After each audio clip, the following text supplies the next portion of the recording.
eu, Cris, Guilherme Toffoli, Pedro Marins, aqui do lado da Rio, e do lado da Legacy, o Guerra e o Duda.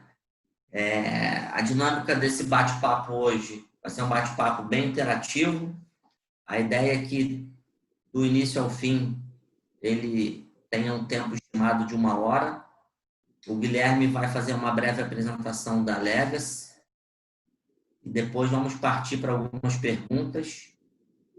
E no final, vocês dois, por favor, ou um de vocês, por gentileza, fazem um fechamento para esse bate-papo.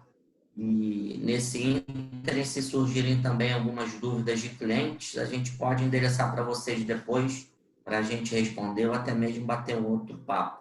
Então, obrigado a todos por estarem aqui. É um prazer ter vocês. A gente lembrou que o Duda esteve aqui logo no início da Legacy, aqui na Rio. A gente começou quase juntos, né?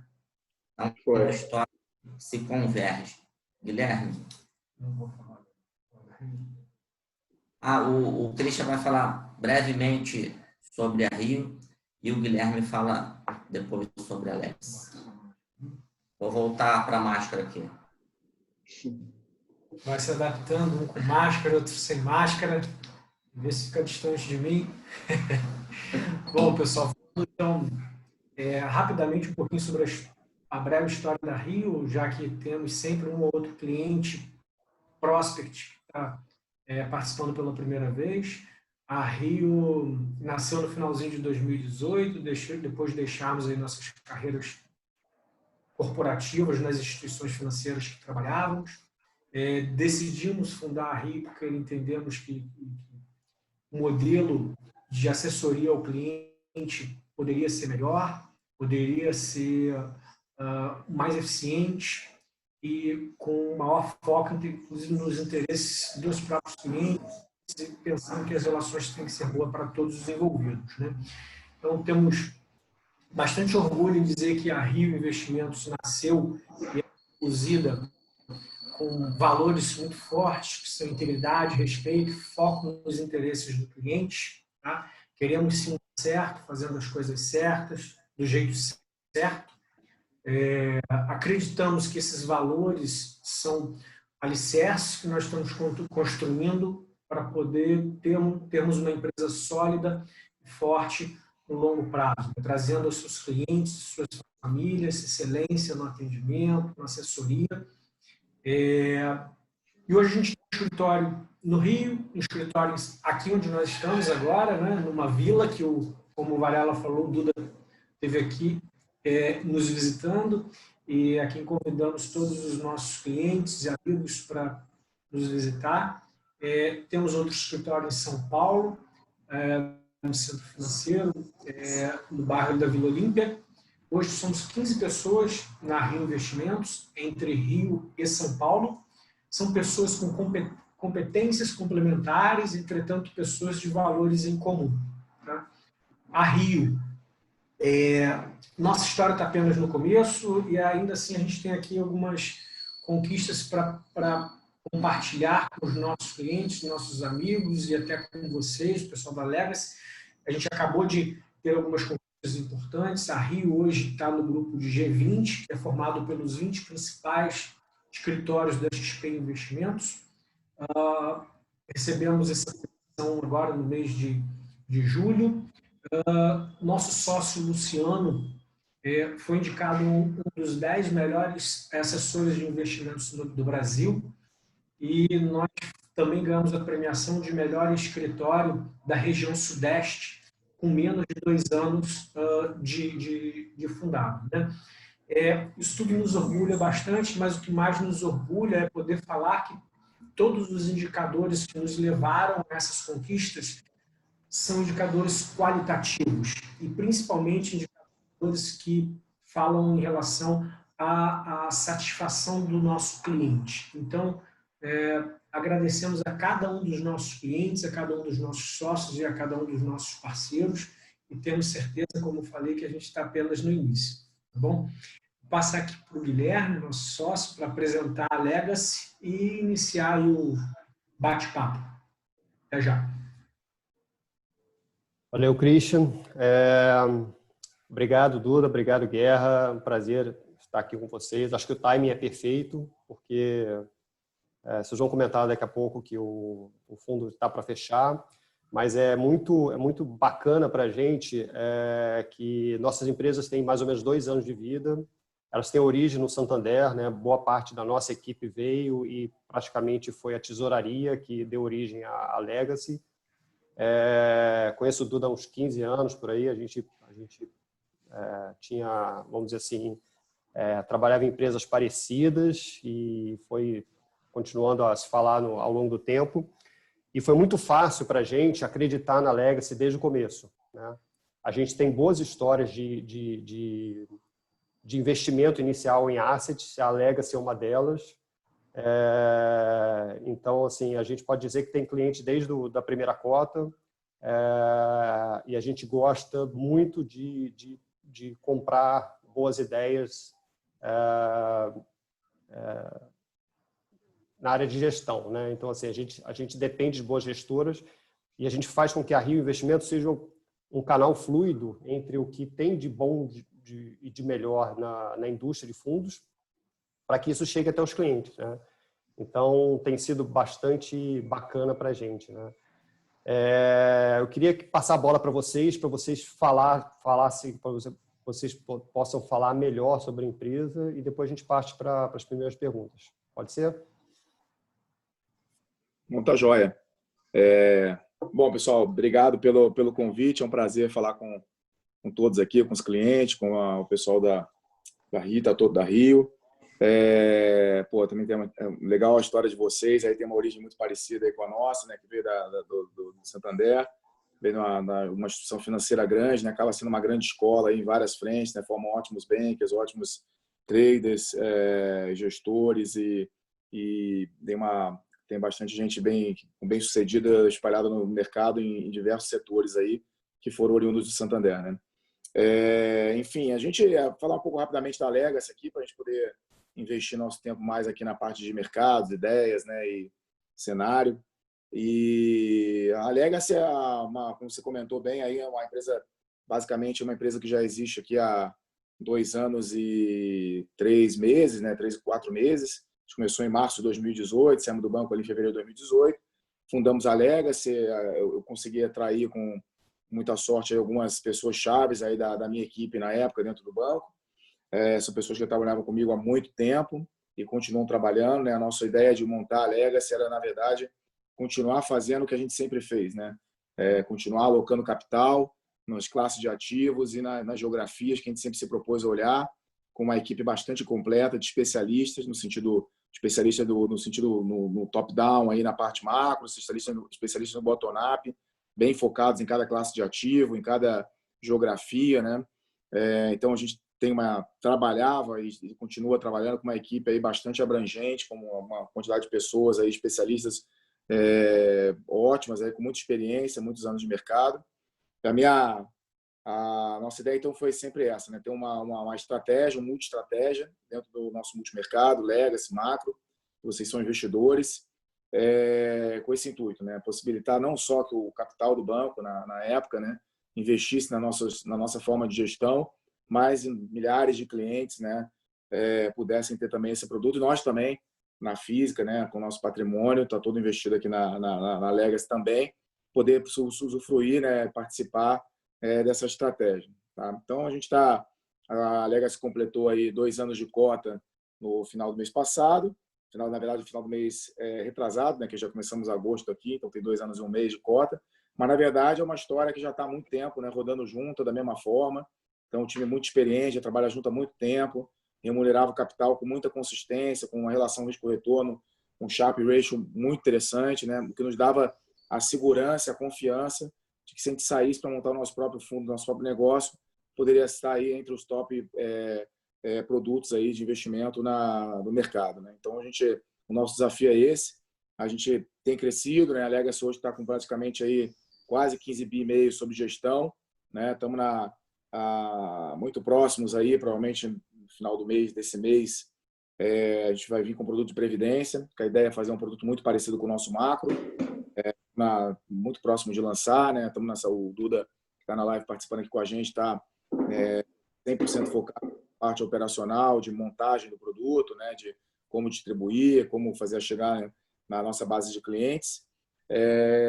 Então, é um produto que vem com essa característica, né, obviamente obedecendo toda a questão regulatória que existe hoje na indústria de previdência, mas tentando montar o mais próximo possível aí do que são as nossas ideias, o que é a forma de a gente fazer a gestão dentro do Legacy Macro. Tá? Então, basicamente é isso na empresa. A gente começou lá 2 anos atrás, né, a rodar nossa cota com um grupo ali de 18 pessoas, né? Boa parte de pessoas já trabalhavam junto há muito tempo. Acabamos trazendo mais pessoas que já trabalhavam na nossa equipe também. Ela foi incorporando. Hoje a gente já tem mais de 40 pessoas na Legacy.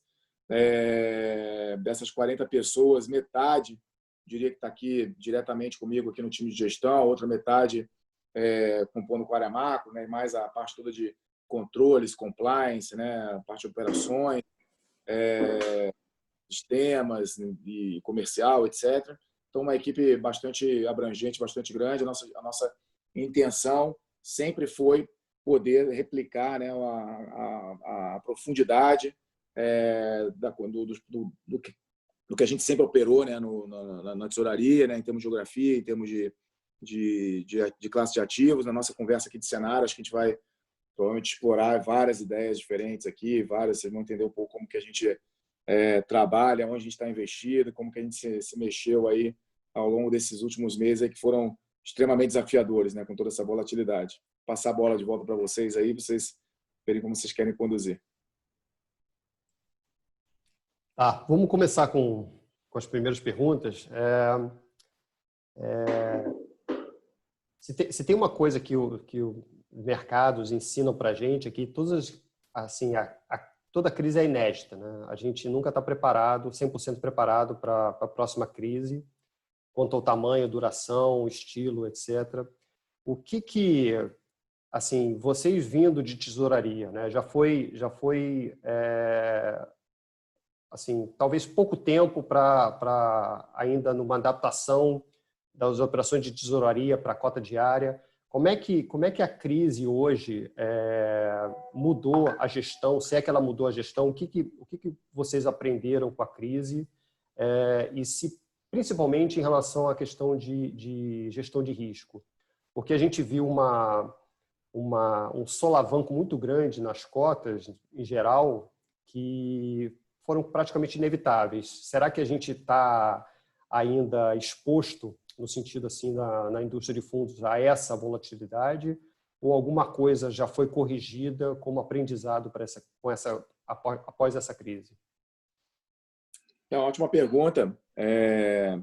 A gente, na verdade, essa questão de tesouraria para o fundo teve muita pouca diferença, na verdade, porque a gente já tinha uma estrutura na qual a mesa proprietária do banco era totalmente separada das atividades de clientes, né? Então a gente já tinha quase que a nossa cota interna diária, né? Sendo que a gente só a única diferença é que a gente tinha um único cotista em vez de ter milhares de cotistas, né? Então a gente sempre esteve muito preocupado, a nossa forma de trabalhar foi sempre muito preocupada em construir a nossa cota, construir o nosso resultado, alavancar em cima do resultado conquistado, né? Achar simetrias importantes no mercado, cenários de maior confiança, convicção, posições maiores, né? Cenários mais erráticos, posições menores. Então foi sempre a forma que a gente atuou, e sempre uma preocupação muito grande com gestionar o drawdown. A gente nunca sabia como seria a reação, né, do espanhol responsável do banco se acontecesse algum drawdown muito significativo, né, com relação ao negócio. Então a gente sempre teve essa preocupação, então essa preocupação, essa forma de gestão, esse zelo, né,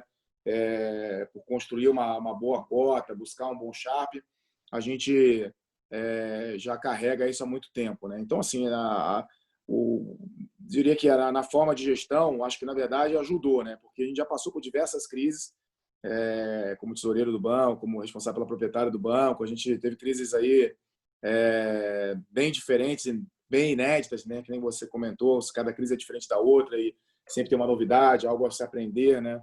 Essa crise especificamente é uma crise que ela, diferente das outras, ela acontece em todos os lugares ao mesmo tempo, né? E ela não tem origem no mercado financeiro, ela tem origem no tema de saúde. Então, na última pandemia vivida, a gente ainda não estava no mercado fazendo gestão. Então, ela é inédita ela é inédita nesse sentido, né? Você afetar todas as geografias sincronizadamente, né? ao mesmo tempo. A gente tinha vivido várias crises na qual você tinha, era a crise da Europa ali em 2011, a crise nos Estados Unidos em 2008, né? O Brasil, aí, várias crises, né?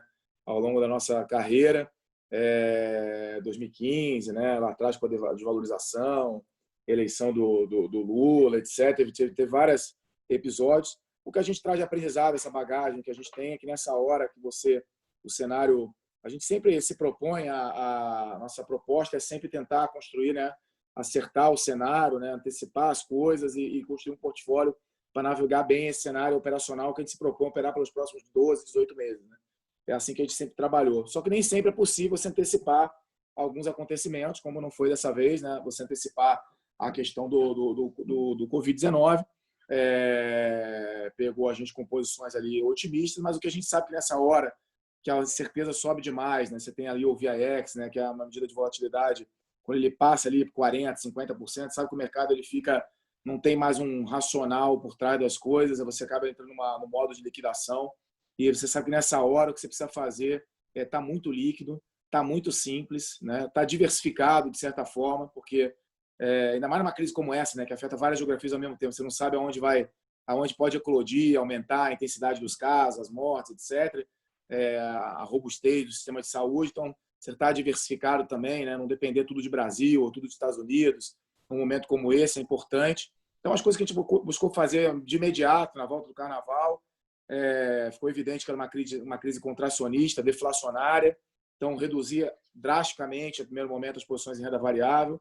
Era a primeira medida a ser feita. A segunda medida era deixar o fundo bastante líquido, reduzir posições alavancadas em NTNBs. Você depende de banco para te dar a alavancagem, para você estar X vezes, né, em cima do seu patrimônio investido numa posição de renda fixa. Então, diminuir essas posições. Você não precisa também, nesse momento, estar com posições de duration muito longo, porque você tem tanto prêmio no curto prazo, tanta incerteza, que você não precisa aplicar seus juros lá, os juros de 2050. Você pode ter muito prêmio, né? Chegamos a ter uma situação ali em março, segunda, terceira semana, na qual o mercado precificava, diante de uma crise deflacionária e altamente contracionista, o mercado chegou a precificar 50 vezes alto em todas as reuniões do Copom esse ano e no próximo. Então, era um negócio extremamente absurdo, né? Para um cenário de inflação super baixo, com a economia indo para uma depressão, né? Pelo menos a curto prazo. Então, não faz sentido você aplicar renda fixa para 3, 4, 5 anos se você tem tanto prêmio no horizonte de 18 meses. Então, são coisas que você acaba ali na sua cartilha, gestão de crise, é isso, né? Simplificar, diversificar, encurtar, desalavancar, são as coisas que a gente buscou fazer na forma mais rápida possível, à medida que a gente foi tendo chance no mercado, né? De reduzindo e ajustando o nosso portfólio, a gente foi fazendo isso, né? Então, basicamente, essa é a cartilha que a gente sempre implementou, foi aprendendo ao longo dos anos, com a nossa experiência, e na gestora ou na tesouraria não foi diferente. Você tem que atuar de forma bastante rápida, ser bastante flexível.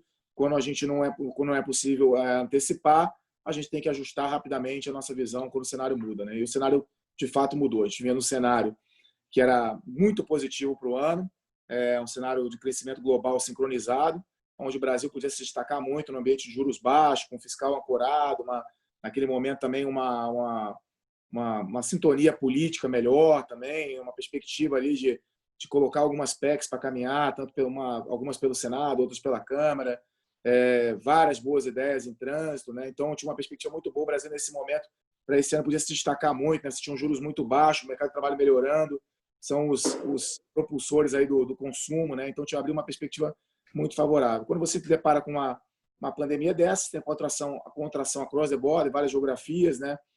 Claramente contracionista, e aí, nesse momento, você consegue se diferenciar, né? Porque nessa hora, você tem uma equipe de especialistas cobrindo México bem coberto, Brasil bem coberto, Estados Unidos, Europa, etc. Você acaba conseguindo, dentro de uma dispersão muito grande de projeções, você consegue diferenciar, tentando se qualificar e fazer uma análise mais acurada para saber qual que é o tamanho dessa contração que o mundo e as diferentes geografias vão passar, qual que é a velocidade que isso vai se recuperar, né? E qual vai ser o filme que você tem para frente. Então, a gente chegou ali a acreditar, né, no primeiro momento, que a gente estava ali diante de uma provável ali recuperação até em L, né, com tanta incerteza, com tanta dificuldade. Quando a gente adentrou ali o mês de abril, final de abril para maio, a gente já tinha mais uma convicção ali, já vendo o desenrolar da pandemia, perspectiva de tratamentos, remédios, né? Conhecimento da doença, começou a você ter uma utilização mais moderada de hospitais, né? A gente acompanhou no detalhe esse negócio, botou uma pessoa dedicada só para acompanhar a hospitalização, número de casos, mortes, ratios de acompanhamento de países, né? E quem está na frente do ciclo, como a Ásia, depois a Europa, depois os Estados Unidos, depois os países emergentes. A gente fez uma ampla análise a todo momento desse negócio. Ali, durante, diria que de final de abril para o decorrer de maio, a gente estava mais confiante numa recuperação em U, e nesse momento ali muito baratas as ações no mundo, né? Empresas excelentes ali que estavam ganhando um vento de cauda muito favorável a preços bastante deprimidos, né? E aí depois na sequência, eu diria que de maio para final de maio para até agora, eu diria, a gente ficou muito mais confiante numa recuperação em V, já vendo aí, né, a China praticamente normalizando boa parte da sua atividade, principalmente na parte industrial, na parte de vendas de goods, né, de varejo. Isso, por consequência, também você está vendo o mesmo efeito na Europa, o mesmo efeito começando a acontecer também nos Estados Unidos. Então, você vê claramente aí vários países já numa recuperação em V, o consumo, a parte de consumo muito bem, a parte de indústria muito bem. O que ainda é meio lag na nossa visão, né, e faz sentido ser lag, é a parte de serviço, que está um pouco para trás ainda, porque, obviamente, ainda tem um cuidado grande com a questão da contaminação.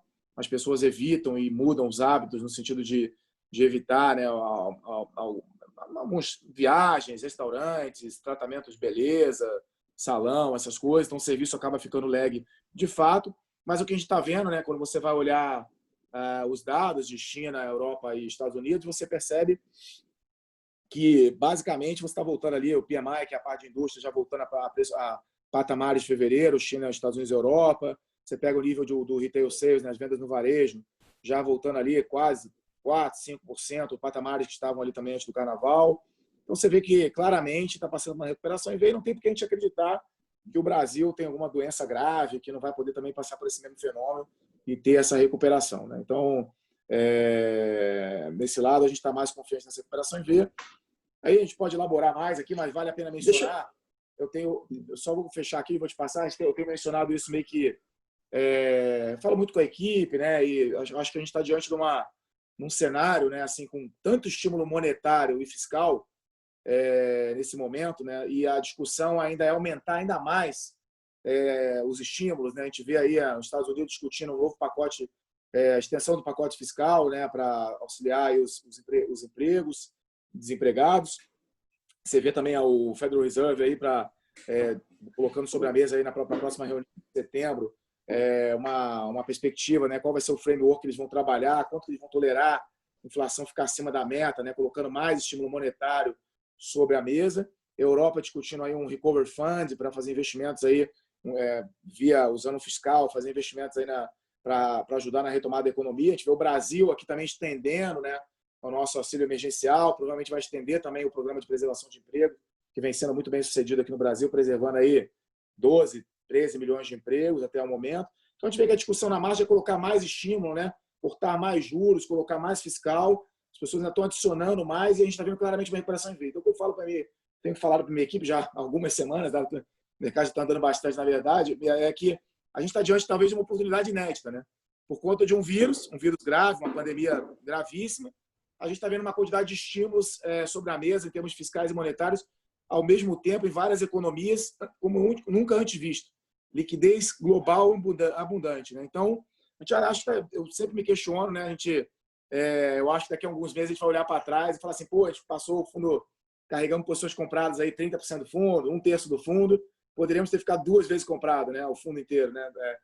Obviamente, a gente sempre adequa a nossa posição, a nossa volatilidade, ao perfil do nosso produto, mas eu acho que daqui a alguns meses a gente vai olhar para trás e vai ter... Já estamos olhando e já estamos percebendo, né, que uma grande oportunidade aconteceu aí no mercado de renda variável, inclusive renda fixa de curto prazo, mercado de moedas, inúmeras oportunidades. E eu acho que essas oportunidades ainda estão aí, né, na medida que as pessoas vão ficando mais confiantes com a saída da pandemia. O mercado acho que vai reprecificando e as coisas vão melhorar, devem ainda melhorar ainda mais. Tá? Tá, posso complementar um pouquinho em cima da pergunta do Guilherme? Ele perguntou a questão se a gente mudou alguma coisa na gestão, no risco. Como você falou, uma crise inédita, quer dizer, até então a referência principal para muitas casas foi o Joesley, tá? Que foi um choque de volatilidade no mercado muito abrupto. E a gente, em 2 semanas, acho que foi um teste que não passa só pelo modelo de risco, não, tá? Passa por governança, por pessoas, por várias frentes dentro da empresa, que você, bem ou mal, acho que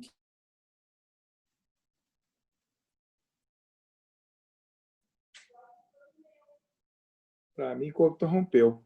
o time de gestão, que a gente olha o tempo todo o que está sendo feito, quer dizer, o que a gente ofertou para os clientes sobre a ótica de controle de risco, como é que isso se comportou, quer dizer, então, no nosso caso, a gente não teve nenhuma mudança, tá? No estilo de gestão, nada disso, quer dizer, a gente exerceu toda a governança, quer dizer, fez as reduções de risco, como o Guerra colocou, simplificou, estopou, zerou as posições que tinha que ter zerado, as estratégias, e seguiu a vida normal, quer dizer, eu acho que você tem que, na verdade, acaba que no fim das contas, foi um choque enorme no momento de mercado, que o mercado vinha de um período de quase 12 anos de mercado relativamente forte no mundo inteiro, quer dizer, o Brasil teve aqueles períodos ainda do lado político um pouco pior, mas a gente vinha de um movimento de mercado com muita alavancagem. Eu acho que esse movimento de desalavancagem global que fez a crise se tornar um pouco mais aguda e um pouco diferente das outras, né? Nessa linha que o Guerra colocou. Não foi uma crise concentrada em um país, foi um movimento no mundo inteiro ao mesmo tempo, quer dizer, uma coisa que realmente nenhum de nós tinha vivido. Então, acho que para frente, dado o movimento de desalavancagem que veio, quer dizer, no curto prazo, eu acho que você pode ter choque, sim, você pode ter, o Guerra vai falar provavelmente dos riscos para frente, mas eu acho que da maneira como o mercado estava posicionado ali na final de fevereiro, início de março, eu não falo só o mercado brasileiro, não, falo mais a estrutura global de hedge funds no mundo inteiro, a gente vê um mercado um pouco mais leve. Tá? Não que não pode ter uma crise de novo, mas eu acho que na magnitude, principalmente a velocidade que essa crise aconteceu, que não deu tempo, a gente acredita que não deve ser tão aguda como foi essa. Até pegando um gancho, só pegando um gancho no que o Guerra comentou, dessa questão dos estímulos globais, né, dos governos, você não vê um risco de bolha, de repente, nos ativos, com essa quantidade de estímulo que a gente vê hoje? Pô, tomara que tenha essa bolha aí. Estou torcendo para isso. Mas, bom, se tiver a bolha, a gente tem que estar comprado aqui, né? Tem que estar com posições otimistas para pegar essa bolha. Acho que no momento atual não dá para dizer que tem nenhuma bolha. Se você olhar ativos de... como é que a gente gosta de pensar, né? Assim, né? Nessa fase mais aguda da crise, o nosso portfólio aqui em renda variável, ele foi muito concentrado em ações linkadas a crescimento, a growth, né? Que são as ações de mais qualidade. Então, a gente prezou, no meio da crise, o que a gente achava que as pessoas iam querer ter? As pessoas iam querer ter 4, 5 coisas. Né? As pessoas não queriam estar simples, como eu comentei. A pessoa queria ter renda fixa em países que tinham espaço ainda para cortar juros, como o Brasil e o México, foi mais ou menos como estava o nosso portfólio ali na recuperação ali já de abril. Então, a gente tinha bastante renda fixa de Brasil e de México, parte de curto prazo, por achar, né, por ter uma convicção muito grande que a inflação seria muito baixa esse ano, no ano que vem, com atividade muito baixa nesse ano principalmente, a gente achava que as pessoas iam procurar países com essa perspectiva, né, de inflação para baixo, com crescimento para baixo e espaço para cortar juros. Então, acho que pegamos bem isso aí, surfamos esse negócio super bem entre abril, maio, junho, né? Agora já estamos até menor nessa questão de juros. E aí, o que as pessoas vão querer ter depois daquela confusão toda, vários limites de baixa, ações comprimidas, né? Quedas ali de 20% nas bolsas, né? Ótimas empresas ali super deprimidas. A pessoa vai querer ter ação de boas empresas, né? Empresas que geram caixa, líderes de mercado, empresas vencedoras que vão sair mais fortes dessa crise. A gente já investiu em uma série de teses de investimentos que elas acabaram, de certa forma, dando uma sorte, né? Que, na verdade, essa tendência ela aconteceria nos próximos 3 anos, acabaram acontecendo em alguns meses, né? A gente tinha no nosso portfólio internacional ações linkadas a essas growth stocks, né? Ações de qualidade, empresas muito gerador de caixa, sem dívida, com perfil que a gente sempre estava buscando para investir, né, na parte internacional. E as empresas muito no setor, assim, setores que acabaram pegando vento de cauda muito importante, né? O setor de e-commerce, o setor de marketing digital, essa parte de geração de ferramentas de produtividade tipo iCloud, né? Tipo uma Microsoft da vida. Então, era empresa que a gente tinha nas carteiras. Tinha algumas ações também linkadas a Animal Care, Biotech, né? Que linkadas à fabricação e processamento de vacinas, por exemplo, que é um tema super explorado lá fora, um super trend. Tem muita coisa. para explorar. Opa. Deixa eu só te interromper um pouquinho, pegar um gancho aqui. Você fala de... Assim, quando a gente ouve falar de estímulos lá fora, a gente sabe que a impressora do FED é limitada, né? Tem tinta, tem papel, e pode imprimir papel por um bom tempo.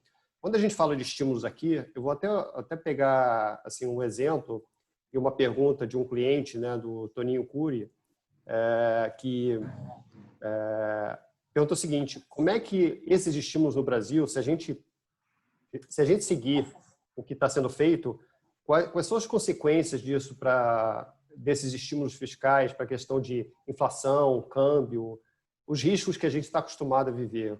Como é que vocês veem o risco vamos dizer assim, desses estímulos no Brasil, especificamente?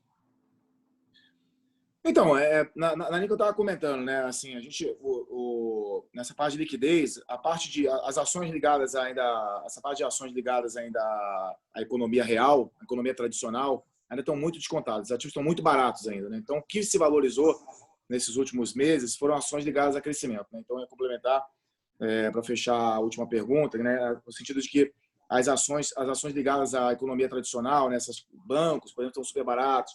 Ações ligadas à energia, ação ligada a algumas commodities, né, que ainda estão com demanda reprimida, setor de viagem nem se fala, né, está tudo super deprimido, etc. Então, acho que ainda tem, né, na medida que as pessoas vão perdendo medo da pandemia, o medo da contaminação e sabendo lidar com o tratamento e tendo o advento das vacinas, esses ativos ainda estão muito baratos, então tem muito espaço ainda para você caminhar na valorização desses ativos, né.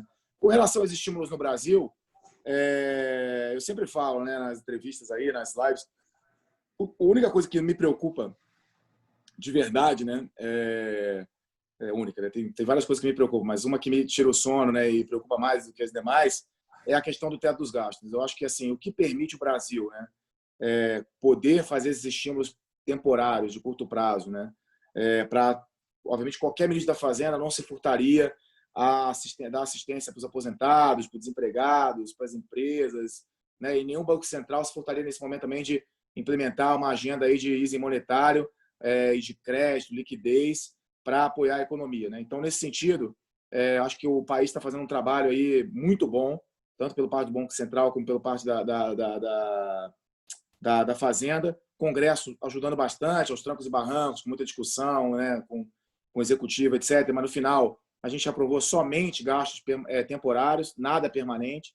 E quando a gente vê, né, ontem teve a entrevista do Maia à noite no Roda Viva, não sei se tiveram a oportunidade de ouvir, a defesa que ele faz ao teto dos gastos, a postura da equipe econômica nem se fala com relação ao teto dos gastos, etc.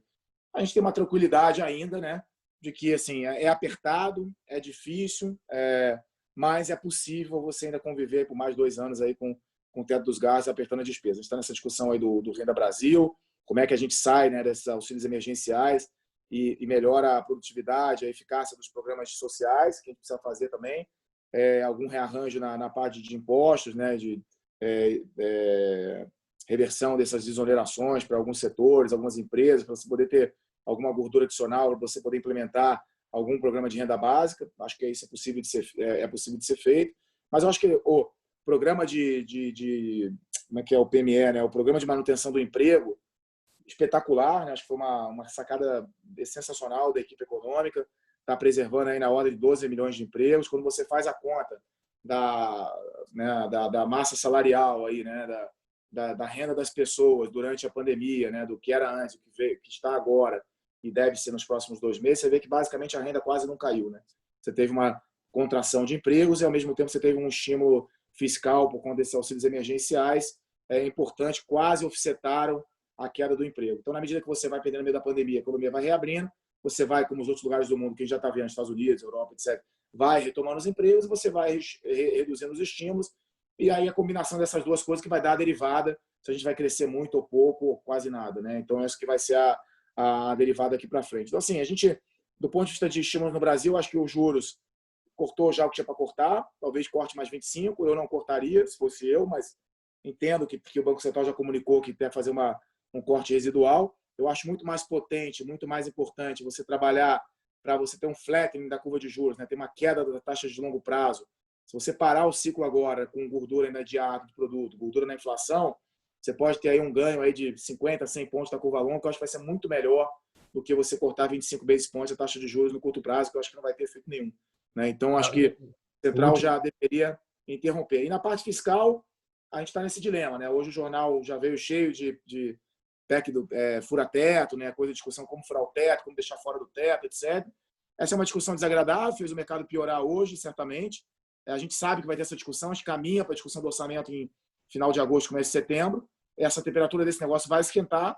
Cabe a nós aqui, como gestores, calibrar nossas posições adequadamente para ter um tamanho que a gente aguenta sobreviver e passar por esse mal-estar, né? Então, a gente, nesse sentido, a gente acaba optando até por ter posições na margem, aí, um pouco menores em Brasil, dado que está começando essa discussão, e aumentar posições lá fora, que você fica mais menos exposto e você acaba surfando esse cenário que a gente colocou anteriormente. Tá? Você acabou até respondendo a minha pergunta sobre uma palavra que vocês usaram na última carta de gestão sobre descompressão de juros, né? A sensação é justamente essa, que o ruído político diminuiu, então permitiu que a curva ficasse mais amena para frente. A questão é a seguinte, acho que existe pouco prêmio nesse caso, né? Não é tão interessante quanto foi. E eu não vi, por exemplo, recentemente, pelo menos na última carta de gestão, menção ao dólar. Qual é a posição de vocês? Como é que tem sido as posições do dólar esse ano? Se tem sido mais táticas, mais de hedge? E qual, assim, se é que tem alguma projeção do dólar, por exemplo, até o final do ano, curto prazo? Então, o câmbio você tem que olhar que é o dólar real, né? Então, você tem uma ponta que é o dólar, tem a ponta que é o real, né? Então, a primeira discussão é para onde vai o dólar lá fora, né? Acho que essa é sempre a primeira discussão. Acho que, com relação ao dólar lá fora, a gente fez grandes apostas no mês passado de dólar fraco, comprado nas moedas G10 principalmente, estava long euro, long CHF, pound, coroa sueca, norueguesa, ien, Audi, New Zealand e Canadá. Então, a gente estava basicamente com todos os G10 aí, ex-dólar, long nessas moedas, com uma posição bastante relevante para o fundo. E acabamos surfando aí, de certa forma, bastante bem no mês passado, esse movimento de dólar fraco global. Esse movimento de dólar fraco global está acontecendo basicamente e principalmente até agora contra países desenvolvidos. Tá? Então, a gente continua achando... a gente também tem uma posição dólar contra a moeda da China. Acho que é o emerging market melhor posicionado dentro dos emergentes nesse momento, né? Se é que dá para considerar a China um emergente, dado tudo que ela cresce e como ela está posicionada como superpotência, mas acho que a moeda da China é uma moeda que tende a se apreciar também, vai atrair fluxo para a renda fixa de lá, fluxo para a renda variável, investimento, etc. É um lugar que ainda tem um crescimento destacado. Então, a gente acha que, na verdade, os Estados Unidos com esse déficit duplo, né? Fiscal e em conta corrente, você vai ter uma pressão cada vez mais forte com o dólar mais fraco. E o dólar está partindo de um ciclo, né, de dólar forte muito grande. Então, você tem um preço a favor. Né? Então, na verdade, a gente sempre gosta de olhar, sempre comenta, a gente gosta de olhar preço, fundamento e técnico. Né? Então, você tem o mercado comprando dólar há muito tempo, né? O dólar num preço muito alto, né? Nos últimos 4 anos subindo sem parar, e o fundamento melhorando, né? Com os Estados Unidos cada vez mais endividado e cada vez com a conta corrente mais deficitária. E para completar, o shale gas dos Estados Unidos, que é uma componente importante da conta corrente, também deve passar por um sufoco com petróleo nesse patamar, etc. Então, você vai acabar importando mais, então você vai ter um déficit de conta corrente maior. Então, tudo isso leva, né, para déficit nas duas pontas maiores, então piora o fundamento da moeda americana. Né? Então, enfim, nesse sentido, a gente está pegando fundamento melhorando para o dólar fraco, preço bom e posição técnica, todo mundo comprado por muito tempo. Então, a gente acha que a história do dólar fraco ela veio para ficar por alguns meses. E hoje, como está todo mundo com juros zero, então você não tem mais aquela diferença. Nos últimos 4 anos, a gente viveu com 3 anos, né? A gente viveu com os Estados Unidos com juros muito mais alto, o real mais alto que os outros países, juros nominal mais alto que os outros países. Então, ele atraía tanto na renda variável por ter as melhores empresas do mundo, como também atraía na renda fixa por ter o juro mais alto do mundo. Então, você fazia plays de carry, o mundo inteiro estava fazendo plays de carry, europeu, japonês, etc. Eu acho que na medida que essas operações vão vencendo, os japoneses e europeus vão repatriar, e a gente vai ver o dólar cada vez mais fraco contra as moedas developed markets. Tá? Então, a gente continua com essa posição, diminuiu na virada do mês, porque ganhou muito, etc.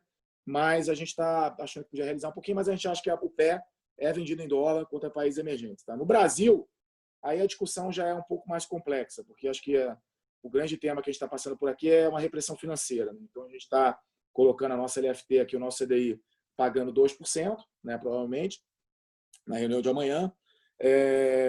Na medida que as pessoas ficam mais otimistas, eu acho que as pessoas não querem ter essa LFT a 2%, as pessoas vão querer ter mais bolsa, mais exposição a crédito, renda variável, alongar um pouco o duration de posições.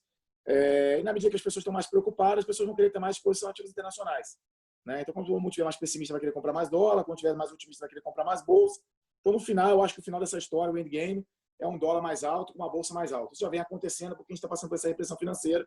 A gente vê o dólar cada vez mais alto e a bolsa cada vez mais alta. Né? Então, vai balança para um lado, balança para o outro, mas no final, você vai trabalhar com uma moeda mais depreciada e você vai trabalhar com uma bolsa mais valorizada. Então, acho que essa é a tendência de médio prazo dos mercados. A curto prazo, com esse ambiente de dólar global mais fraco, né, e principalmente contra países desenvolvidos, provavelmente a gente vai ter aí nas próximas semanas uma pressão mais vendedora de dólar também contra países emergentes, eu acho, mais cedo ou mais tarde.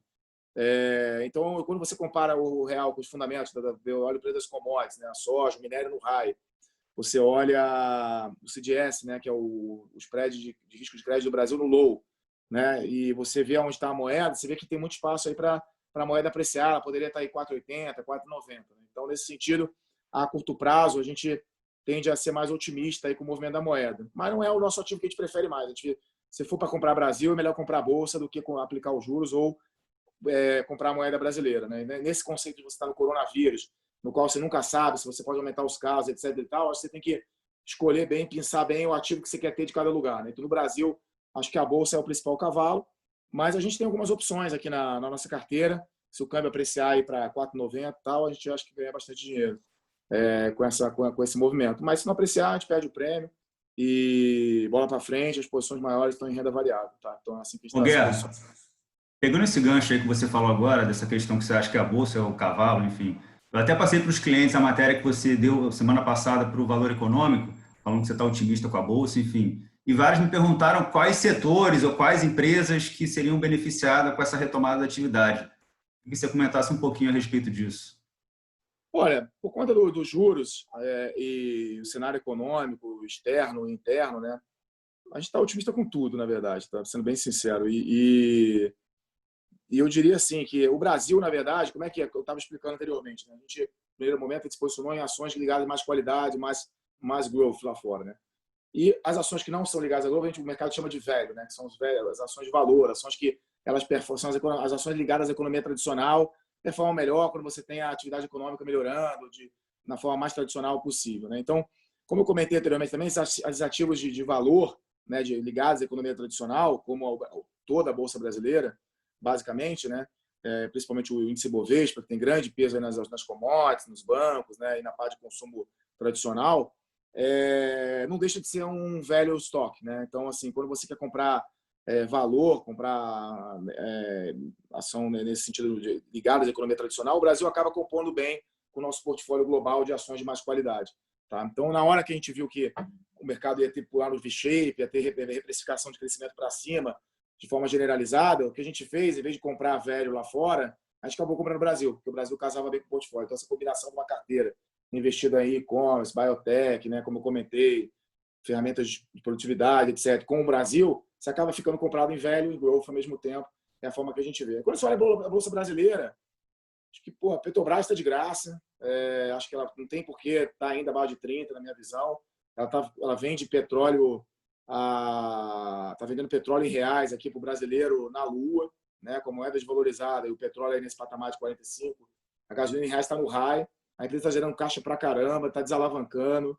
Então, assim, é um baita case de turnaround. Eu até brinco com a minha equipe e falo para eles assim, o azar da Petrobras está no país errado e no setor errado, porque assim, é uma empresa assim, fantástica. Né? Se você olhar o último resultado, entender o que aconteceu com o lifting cost, né, em função da atividade do pré-sal, está colapsando. A Petrobras está tirando petróleo cada vez mais barato e vendendo isso cada vez mais caro aqui no Brasil, porque é ligado ao preço externo. Então, assim, a empresa vai gerar muito caixa, vai pagar dívida, voltar a pagar dividendo. Oi? Você não acha que, por exemplo, esse cenário de cíclico para o Brasil precisa de um cenário mais benigno para a atividade econômica no mundo?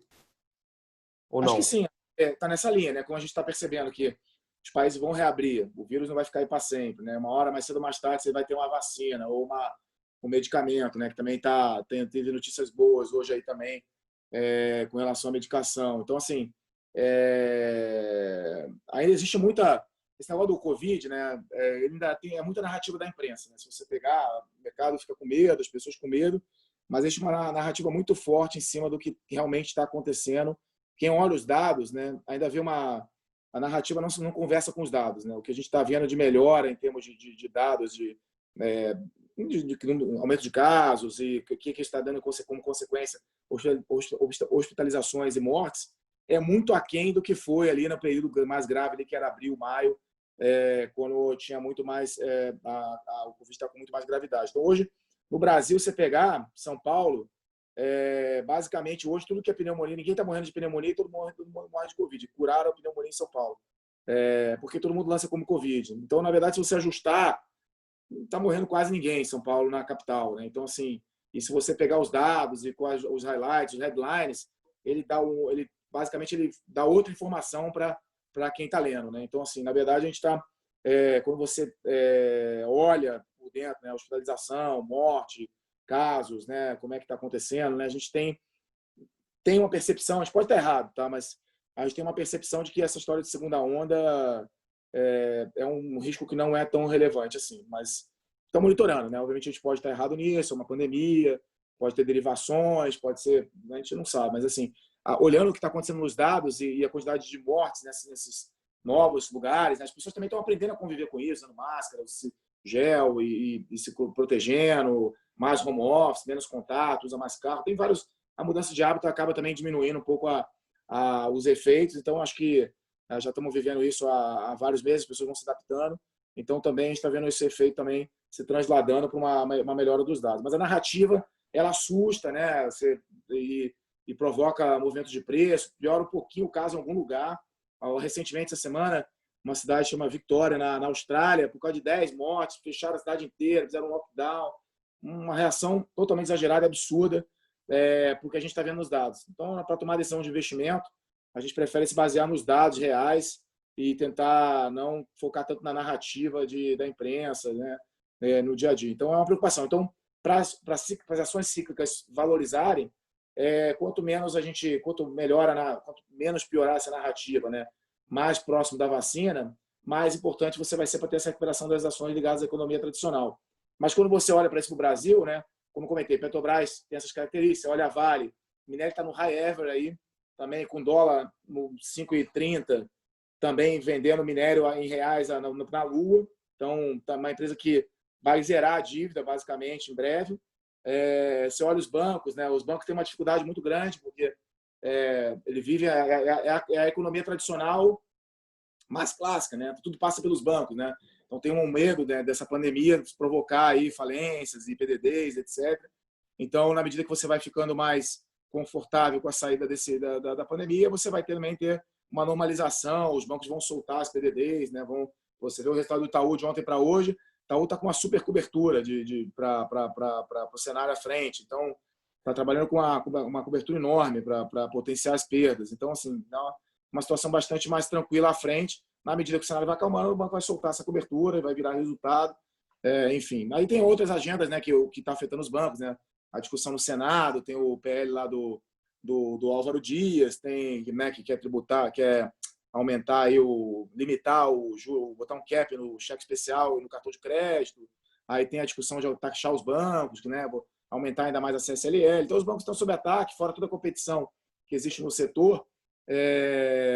Ainda tem todo esse ataque aí da parte política e mais essa conjuntura e narrativa de Covid. Então, só que os bancos também estão muito descontados. Então, assim, eu acho que quando você olha o índice, né, que 2/3 do índice é esse, é Petro, Vale e bancos. Então, está com preço muito favorável, né? Então, o resto é consumo acho que vai bem, que tem os seios subindo, explodindo, a produção industrial hoje veio muito boa. Então, assim, eu acho tudo realmente muito barato, né?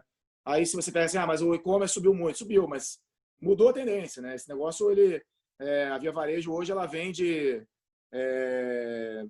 no mês passado 1.900% a mais do que um ano atrás, né? As pessoas comprando a quantidade de telefone celular e televisores brutal com relação ao passado. Então, assim, você vai vender isso? Jamais, né? O negócio está mudando de patamar, um big trend, né?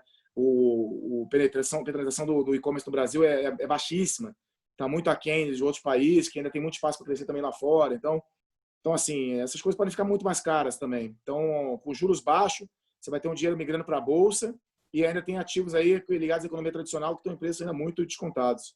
Então, a gente é otimista aí, em geral. Tem alguns stock picks, obviamente, que a gente faz, algumas coisas a gente gosta mais, gosta menos.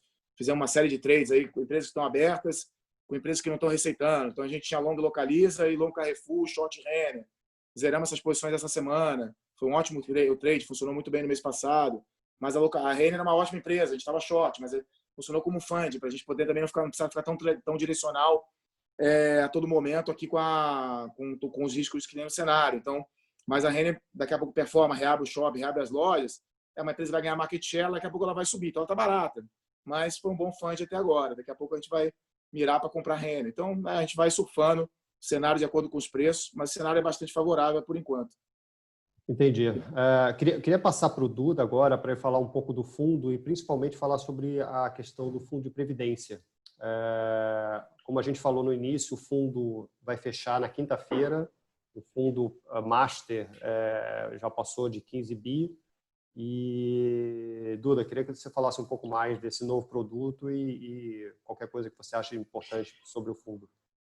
Eu acho que assim, a ideia de lançar a Previdência, quer dizer, a gente teve um cuidado de sempre querer ofertar para os clientes um produto que tivesse um alinhamento grande com o produto com Legacy, o Master, tá? Que você colocou agora.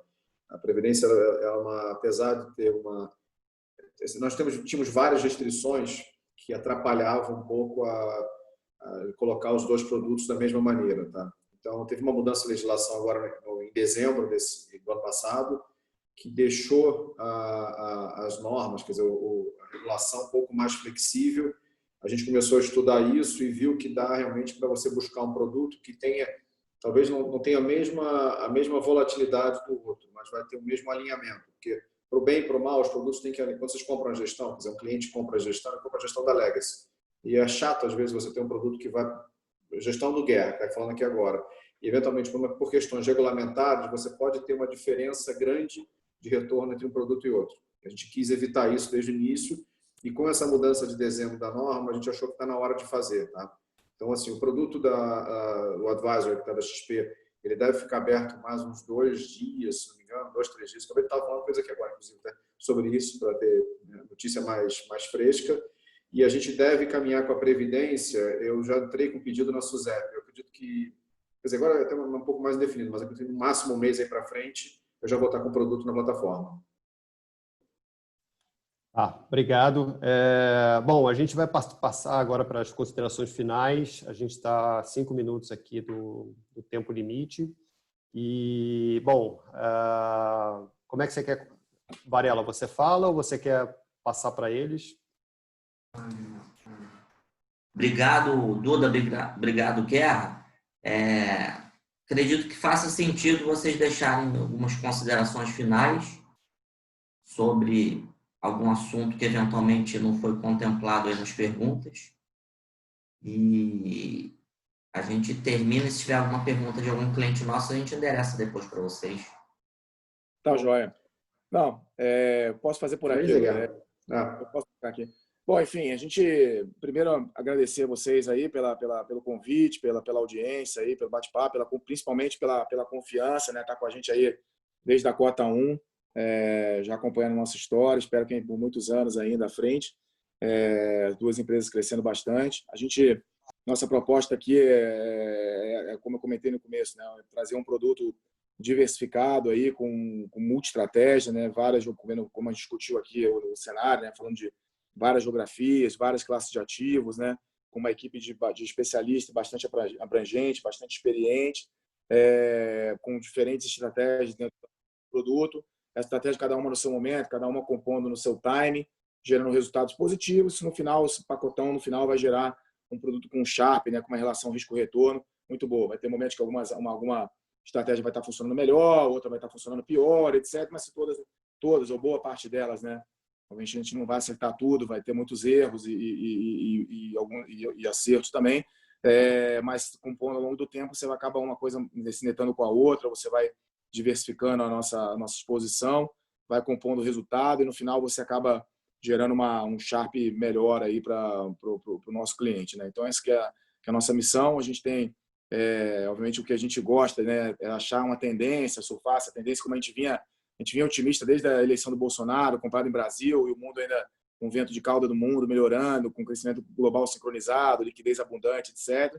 Então era um momento que você carregava a posição de Brasil, você tinha muito espaço para andar, para valorizar, né, um vento de cauda super favorável, mudança de governo, mas quando você tem que reavaliar e reavaliar, tem uma mudança muito grande, a gente não titubeia, a gente vai lá, ajusta o portfólio, a gente tem a nossa intenção é ter essa flexibilidade, ter o direito de mudar, tá errado, reconhecer, trocar a posição, né, e reajustar o portfólio para o novo cenário, e daí navegar para frente com esse novo cenário e vai surfando, né? Ou seja, como eu comentei, a gente já achou que a recuperação seria em L, já passou para CU, já estamos em V, né? E quem sabe o que vem pela frente, né? Pode ser que vire uma raiz quadrada aí, com uma estabilização um pouco mais à frente. A gente já está sempre tentando antecipar e pensar um pouco mais à frente, né? Quais são o que está por vir ainda após essa recuperação inicial que tem esse shape aí com a cara de V. Mas é isso. Então, espera da gente aí muita dedicação, muitas ideias, muito debate e muita flexibilidade para achar as nossas melhores ideias. Nós estamos aqui, todos os sócios aqui principais, super investidos também no fundo. A gente, né, o pessoal pergunta, no dia eu fiz uma live, perguntar se estava skin the game, eu falei, pô, skin the game máximo, né? A gente está 100% aqui investido na empresa também. Enfim, estamos nessa empreitada. A gente tem muita oportunidade, a gente está passando por um momento inédito, uma equipe aí com essa diferenciação, né, com especialistas, com essa dispersão de cenário, eu acho que tem muita oportunidade pela frente. Então, estamos bastante animados para completar o ano. Tá. Que bom, Guerra. Que bom, Duda. Obrigado. Obrigado a todos os clientes. Uma boa noite a todos. Boa noite. Boa noite, gente. Obrigado. Valeu, boa noite.